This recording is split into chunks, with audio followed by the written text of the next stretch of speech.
সুপ্রিয় বন্ধুগণ, দীর্ঘদিন ধরে ফেসবুক চালাচ্ছেন, অথচ আপনি সেখানে অনেক ছবি আপলোড করেছেন, অনেক পিকচার আপলোড করেছেন, অনেক লেখালেখি করেছেন। আপনি চাচ্ছেন না যে আপনার এই আপলোডকৃত পিকচারগুলো বা আপনার ছবিগুলো কেউ ডাউনলোড করুক বা সেভ করে রাখুক, সেই জিনিসটা আপনি চাচ্ছেন না। ফেসবুকে কিন্তু এমন একটা সেটিংস রয়েছে, যে সেটিংসটা যদি আপনি অন করে দেন, তাহলে কিন্তু আপনার এই পিকচারগুলো কেউ ডাউনলোডও করতে পারবে না, কেউ চুরিও করতে পারবে না, কেউ কিন্তু এই পিকচারগুলো নিয়ে কোনো ধরনের পাইরেসিও করতে পারবে না। সেই বিষয়টাই আজকের এই ভিডিওতে A to Z দেখানোর চেষ্টা করব। সেজন্য আপনাকে কি করতে হবে, আপনার ফেসবুক পেজ বা প্রোফাইলের এই প্রোফাইল আইকনে ক্লিক করতে হবে। প্রোফাইল আইকনে ক্লিক করার পর এই যে নাম দেখতে পাচ্ছেন, নামের অপশানে ক্লিক করতে হবে। নামের অপশানে ক্লিক করার পর এরকম কিন্তু দেখাবে। দেখানোর পর এই নামের ক্যামেরার মতন যে আইকন, এটার মধ্যে ক্লিক করবেন। ক্যামেরার মতন এই আইকনটার মধ্যে ক্লিক করার পর এখানে একটা অপশন দেখতে পাচ্ছেন, turn on the profile picture guard.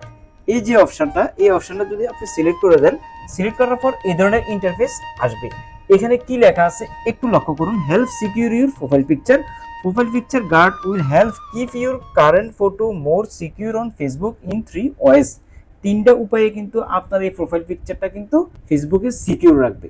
সে বিষয়টা কি, other people can not download or share your profile picture on Facebook. ফেসবুকে আপনার এই প্রোফাইল পিকচারটা কেউ ডাউনলোডও করতে পারবে না, স্ক্রিনশটও নিতে পারবে না, কেউ সেটাকে শেয়ারও করতে পারবে না। Only you and your friends can tag your profile picture. আপনি এবং আপনার ফ্রেন্ডে শুধু ট্যাগ করতে পারবে, কিন্তু ডাউনলোড করতে পারবে না। The শেল্ড signals that other people should respect your profile picture.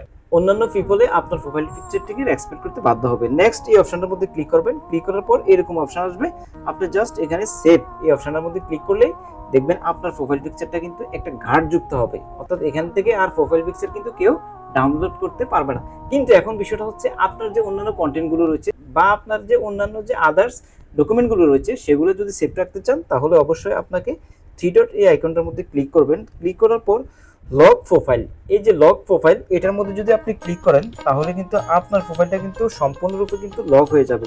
Lock করলেই আর কেউ কিন্তু আপনার সমস্ত ডকুমেন্ট, আপনার সমস্ত ফটো বা সমস্ত যা কিছু আছে ফেসবুকে, কেউ কিন্তু ডাউনলোডও করতে পারবে না, কেউ আপনার এগুলো নিয়ে কোনো ধরনের অপরাধও করতে পারবে না।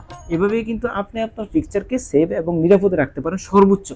তো বন্ধুরা, ভিডিওটি শেষ পর্যন্ত দেখার জন্য অসংখ্য ধন্যবাদ। চ্যানেলে নতুন এসে থাকলে এই ধরনের টিপস পেতে চ্যানেলটিকে সাবস্ক্রাইব করার জন্য অনুরোধ রইল। ভালো থাকুন, সুস্থ থাকুন, দেখা হবে নেক্সট কোনো ভিডিওতে। আল্লাহ হাফেজ।